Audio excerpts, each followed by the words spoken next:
மனுஷங்க மிருகமா வாழ்ற இந்த சமூகத்துல நீயும் நானும் போராடி தான் வாழ்ந்தாகணும். மிச்சத்தை இந்த காடும் மலையும் பார்த்துக்கும். இங்க நான் வச்சதான் சட்டம், புரியுதா?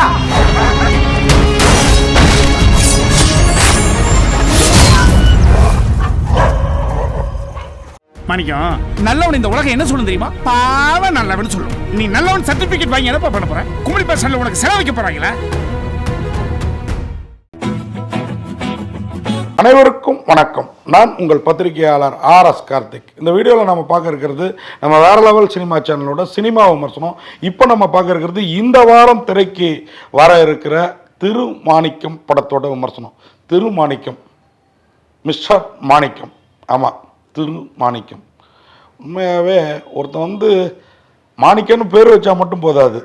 மாணிக்கமா, வைரமா, முத்தா, பவளமா ஜொலிக்கணும் இல்லைங்களா?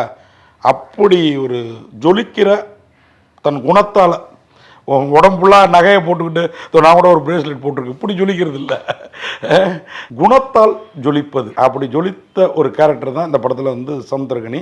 அதனால தான் அவருக்கு மாணிக்கங்கிற ஒரு பேருக்கு முன்னாடி திருன்னு மரியாதை கொடுத்து அழைக்கிற மாதிரி இந்த டைட்டில். உண்மையாக யோசித்து வச்சுருக்கிறாரு இயக்குனர். வேற லெவல் யோசனை, வேற லெவல் படம். இந்த படத்தில் பாரதி ராஜாவும் இருக்கிறாரு. பாரதி ராஜாவை இப்படிலாம் நம்ம பார்த்ததே இல்லை. இதில் வேறு லெவலில் நடிச்சிருக்கிறாரு. இந்த படத்தோட கதை என்ன, களம் என்ன அப்படின்னு பார்க்குறதுக்கு முன்னாடி இந்த படத்தில் யாரெல்லாம் பெரிய பெரிய ஆட்கள், வடிவுக்கரசி, பாரதி ராஜா, சமுத்திரகனி, தம்பி ராமையா, இப்படி ஒரு பெரிய நட்சத்திர பட்டாளமே, இளவரசு, இப்படி சொல்லிக்கிட்டே போகலாங்க. அப்படி ஒரு நட்சத்திர பட்டாளம். இந்த படத்தோட கதை என்ன, களம் என்னன்னு பார்த்தீங்கன்னா, குமுளி, கேரளா பார்டரில் இருக்கிற குமுளி, அந்த ஊரில் லாட்ரி டிக்கெட் விற்கிறவர், கூடவே நல்ல புத்தகங்களையும் பழைய புத்தகங்களையும் சைடில் வச்சு விற்கிறவர் சமுத்திரகனி. ஒரு டைலாக் சொல்லுவார், இந்த புத்தகத்தெல்லாம் இதெல்லாம் திரி, இதை ஒரு ட்ரிப்பு ஒருத்தன் வாசித்தான்னா 1000 விளக்குகள் எரியும், அப்படிப்பட்ட திரிகள் இந்த புத்தகம்லாம் அப்படின்ட்டு வருமானத்துக்காக லாட்ரி டிக்கெட் விற்கிறாரு. தன்னுடைய நல்ல நோக்கத்திற்காக இந்த புத்தகங்களை விற்கிறாரு. இவர் ஃபேமிலி.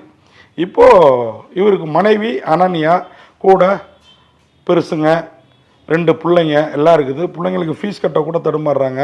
இன்னொரு பக்கம் குமுளி மாதிரி ஒரு கிராமத்தில் அந்த வீட்டு மனைவி அவருக்குங்க தம்பியை வெளிநாட்டுக்கு அனுப்புறதுக்காக ஒரு 4 லட்ச ரூபா பக்கம் கடன் வாங்கிறாங்க. வாங்கின அம்மனி வேறு யார்கிட்டையா வாங்கியிருக்கக்கூடாதா, ஒரு போலீஸ் இன்ஸ்பெக்டர்கிட்ட, சப் இன்ஸ்பெக்டர்கிட்ட வாங்கிடுறாங்க. இப்போது அவங்க வீட்டுக்காரருக்கு தெரியாமல், நான் வீட்டுக்காரரோட அம்மா அவங்களுக்கெல்லாம் தெரியுது, வீட்டுக்காரருக்கு தெரியாமல். இப்போது இளவரசு ஒரு பக்கம் இந்த பணத்தை இருந்தால் இதில் போடலாம், அந்த பணத்தை இருந்தால் மியூச்சுவல் ஃபண்டில் போடலாம் அப்படின்னு அந்த பெண்ணுக்கு சொல்கிற பெரியப்பா கேரக்டர். இவருக்கு ஒரு மாமா கேரக்டர் சமுத்திரகனிக்கு. இன்னொரு பக்கம் அவருடைய தம்பி, குடும்பம் தள்ளாடிக்கிட்டு இருக்குது. இந்த லாட்ரி வியாபாரத்தை வச்சு அவர் வாழ்க்கையை நடத்திட்டு இருக்காரு. இவர்கிட்ட ஒரு நாள் லாட்ரி டிக்கெட் வாங்குறாரு பாரதி ராஜா. வாங்குறவர் கையில் வச்சிருந்த காசை தொலைச்சிடுறாரு. என்னங்க பெரியவரை எடுத்துகிட்டு போங்கன்னு கொடுக்குறாரு, நாளைக்கு கொடுங்கன்ட்டு. இல்லை காசை கொடுத்துட்டு தான் வாங்கணும்னு பாரதி ராஜா அங்கேயே சீட்டை ஒரு 3-4 சீட் எடுக்கிறாரு. அப்போ சீட்டு எடுக்கிறப்பே ஒரு காரணம் சொல்கிறார், இந்த சீட்டு விழுந்தா என் பொண்டாட்டி ரொம்ப நாளாக உடம்பு சரியில்லாமல் வடிவுக்கரசி கிடக்கிறா, அவளுக்கு ஒரு நல்ல ராஜ வைத்தியம் பண்ணுவேன் அப்படிங்கிறாரு. இந்த சீட்டு விழுந்தால் என் பொண்டாட்டி வயிற்று பிள்ளைக்காரியாக வாழாமல் வீட்டில் இருக்கிறா, குடியார புருஷனுக்கு வாக்கப்பட்டு 10 பவுன் வரதட்சணை பேசினபடி கொடுக்கலங்கிறதுக்காக விரட்டிடம் போயிருக்கிறாங்க அடித்து அப்படின்னு சொல்கிறாரு. இந்த டிக்கெட் விழுந்தால் அதை 10ங்கிறத 20 பவுனாக போட்டு அனுப்பிடலாம்னா ஒரு டிக்கெட் எடுத்து வைக்கிறாரு.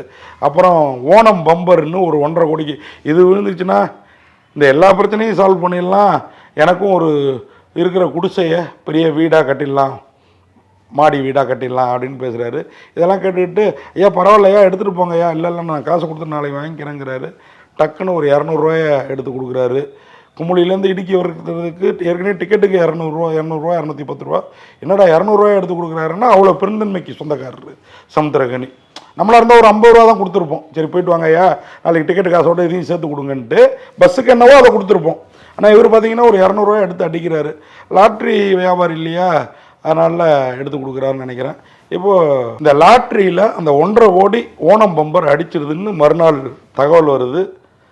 பக்கத்து கடைக்காரர்கிட்ட சொல்லிவிட்டு, ஒரு பெரியவர் என்னை தேடி வந்தால் பிடிச்சி வை, நான் அவரை தேடி தான் போகிறேன் அப்படின்னு விஷயத்த சொல்லாமல் கிளம்புறாரு. இப்போ பொண்டாட்டிகிட்டேருந்து ஃபோன் வருது. அனன்யா நாடோடிகள் சமுத்திரகனி ஜோடியாக போட்டிருக்காங்க. இப்போ இவர் அந்த லாட்டரி டிக்கெட்டை எடுத்து பேக்கில் வச்சுக்கிட்டு நேராக ஆள் தெரியாது, அட்ரஸ் தெரியாது, ஃபோன் நம்பரும் வாங்கி வைக்கல. அவர் ஏறி போகிற பஸ்ஸை வச்சு அவர் இடுக்கிக்கு தான் போயிருக்கணும் கிளம்புறாப்புல.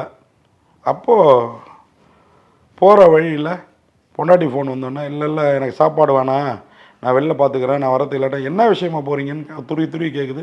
இந்தமாரி ஒருத்தருக்கு 1.5 கோடி அடிச்சுட்டு அவர் காசு கூட கொடுக்கல, அந்த டிக்கெட்டை போய் அவர் கொடுக்குறதுக்கு போகிறேன் அப்படின்னோடனே இந்த அம்மா, ஐயோ நம்ம குடும்பத்தில் எவ்வளோ கஷ்டம் இருக்குது, விற்காத லாட்ரி, அதுவும் விலை கொடுத்து வாங்காத லாட்ரி வியாபாரிக்கு தான் சொந்தம், நீ டிக்கெட் எடுத்துகிட்டு வீட்டுக்கு வரியா இல்லை நாங்கள் வரவாங்குது. இவர் அதுக்குள்ளார பஸ் ஏறி கிளம்பிடுறாரு. தம்பியை விட்டு அந்த அம்மா வரட்டுது ஆகுன்றாங்க. பஸ்ஸு கிளம்பி பாதி தூரம் போயிடுது. போலீஸுக்கு போகிறாங்க. இன்னொரு பக்கம் சைபர் கிரைமுக்கு போகிறாங்க. வேறு மாதிரி சொல்லி சைபர் கிரைமை ஃபாலோ பண்ண சொல்கிறாங்க. ஒரு பக்கம் போலீஸு இவரை லாட்ரி டிக்கெட்டோ விட்டோ பிடிச்சி இவங்கள்ட்ட கொடுத்தா, அதுவும் ஒரு சர்ச்சு பாதிரியார் மூலயமா போலீஸுக்கு போவாங்க பாருங்கள். அதுதாங்க இதில் பியூட்டி. இவர்கிட்ட கொடுத்தா அவன் இவங்க 2 லட்சம் 3 லட்சம் கொடுப்பாங்க, அவனையே அடித்து பிடுங்கினா அப்படின்னு ஒரு திட்டத்தோட ஒரு சைடு போலீஸ் கிளம்புது. இன்னொரு சைடு சைபர் கிரைம் போலீஸ் இவங்க தம்பிக்கு இங்கே தான் போயிட்டுருக்காரு, வண்டி இங்கே போயிட்டுருக்கு, இங்கே போயிட்டுருக்குன்னு சொல்லிட்டு இருக்காப்புல. கிளைமாக்ஸில் பார்த்தீங்கன்னா இதில் ஒரு குரூப் ஆஃப் போலீஸு அயோக்கிய பசங்களாக இருப்பாங்க, ஒரு குரூப் ஆஃப் போலீஸு அப்படின்னு ஒரு நல்லவராக காமிச்சிருப்பாப்புல. அதை நம்ம எதிர்பார்க்கவே மாட்டோம்.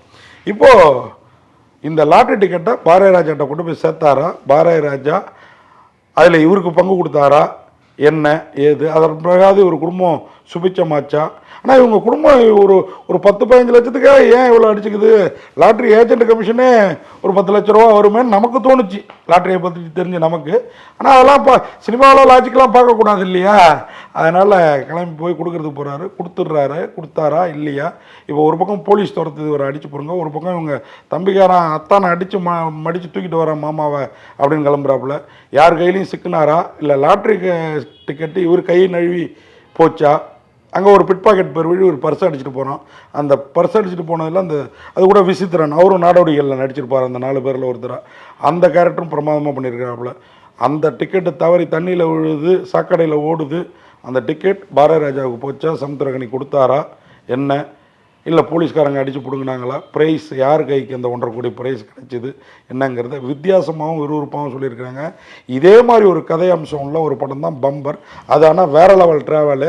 ஆனால் அதுவும் இதில் வருது. இந்து முஸ்லீம் கிறிஸ்துவ ஒற்றுமைக்கான படமும் கூட. இதே விஷயம் அந்த படத்துலேயும் இருந்தது. ஆனால் இந்த படம் ஸ்டோரி டெல்லிங் எல்லாமே வேறு. இப்போ சமீபமாக துல்கர் சல்மான் நடித்த ஒரு படம் லக்கி பாஸ்கர் வந்தது. ஜீப்ரான்னு அதே கதை அம்சத்தோட ஒரு படம் வந்தது. ரெண்டும் ஒரே நாட்டு தான், ஆனால் சொன்ன விதம், ஸ்டோரி டெல்லிங், ஸ்க்ரீன் பிளேலாம் வேறு லெவலில் பண்ணியிருந்தாங்க. 2 படமுமே வேறு லெவலில் இருந்தது. அதே மாதிரி தான் பம்பரும் இந்த படமும். அதனால் பம்பர் மாதிரி இருக்குன்னு இந்த படத்தை சொல்லவே முடியாது. சமுத்திரகனி வேறு லெவல் நடிப்பு. பாரதிராஜா உருக்கிடுறாருங்க அந்த மாதிரி ஒரு கேரக்டர். அனன்யா, அப்புறம் பாரதிராஜாவோட மகளாக வர்ற கிரேசி வேறு லெவல். அதுவும் அனன்யாலாம் அந்த பொண்டாட்டிங்களை அப்படியே நம்ம கண்ணு முன்னாடி நிறுத்துறாரு. ஒரு பணம் வருதுன்னா பொம்பளைக்கு தான் தெரியும் பணத்தோட அருமை, ஆனை விட அதிகமாக என்ன துடிப்பாங்க அப்படின்றது. அவங்க ஒன்றும் நியாயமாக இல்லை.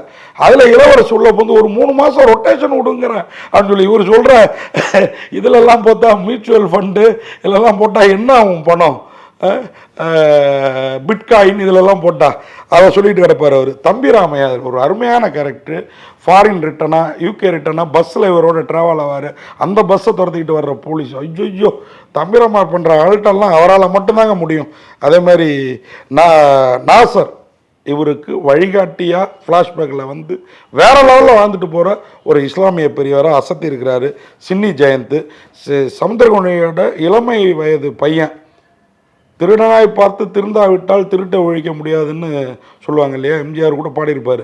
அப்படி திருந்தின கேரக்டர் இந்த படத்தில் யார் என்ன, மற்றவனெல்லாம் அவன் பார்வைக்கு எப்படி திருடனாக தெரியுறாங்க மற்ற எல்லா கேரக்டரும் அப்படிங்கிறலாம் வேறு லெவலில் சொல்லியிருக்கிறாங்க. வடிவுக்கரசி பாரதிராஜாவுக்கு ஜோடியாக, அதேமாதிரி கருணாகரன் போலீஸ்காரராக, ஐயோ எப்படி நம்ம காளிவங்கட்ட ஒரு நடிப்பு சக்கரவர்த்தின்னு சொல்லாமல் அதுமாதிரி கருணாகரனை. சுள்ளிக்குமார் அவர் அந்த போலீஸ்காராக வர்றாரு. சுருளிக்குமார், சந்துரு, சாம்ஸ் பஸ் டிரைவராக ஐயோ அசத்திடுறாப்புல. அது எல்லாத்துக்கும் மேலே அதேமாதிரி ஸ்டீமன் இவர் ஆர்ப்பாட்டமாக அவன் அசத்துறாரு. எவன்டாவன் சந்திராஷ்டமத்தில் பஸ் ஏறினது பாடுறா, பஸ்ஸை யானை மறிக்குது, பஞ்சர் ஆகுது அப்படின்னு அவரு கேரக்டர், அந்த வளவலன்னு அந்த பேசுகிற கேரக்டர் வர்றப்போ அதே மாதிரி நம்ம சாம்ஸ் போகிறப்போ வர்றப்போ ஸ்டீமன் அவர் அந்த அமைதியாக வர்ற கேரக்டர் யானை மறிக்கிற பஸ்ஸில் வேறு லெவல். இந்த படமே ஒரு வேறு லெவல் படம், வேறு லெவல். இந்த படம் சில சீன்ஸில் நம்மளை கூட நம்ம ஊரில் லாட்ரியை தடை பண்ணிட்டீங்களே அப்படின்னு ஏங்க வைக்கிறதுலையும் இந்த படம் வேறு லெவலில் இருக்குது.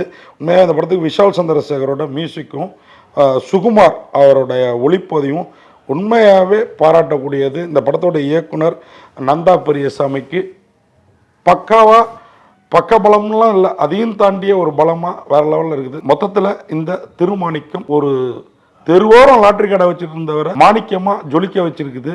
நம்ம கூட நம்மள்ட்ட இருக்க சின்ன சின்ன திருட்டுத்தனங்கள் அயோக்கியத்தனங்களை திருத்திக்கணுன்றதை யோசிக்க வச்சதில் இந்த படம் வெற்றி பெற்றிருக்குது. முடிஞ்சால் நீங்களும் பாருங்கள். என்னுடைய எண்ணம் யோசனை உங்களுக்கும் வரலாம். அருமையான படம். இந்த மாதிரி படங்கள் தமிழ் சினிமாவில் மேலும் மேலும் வரணும்னு சொல்லி விடைபெறேன். நன்றி, வணக்கம்.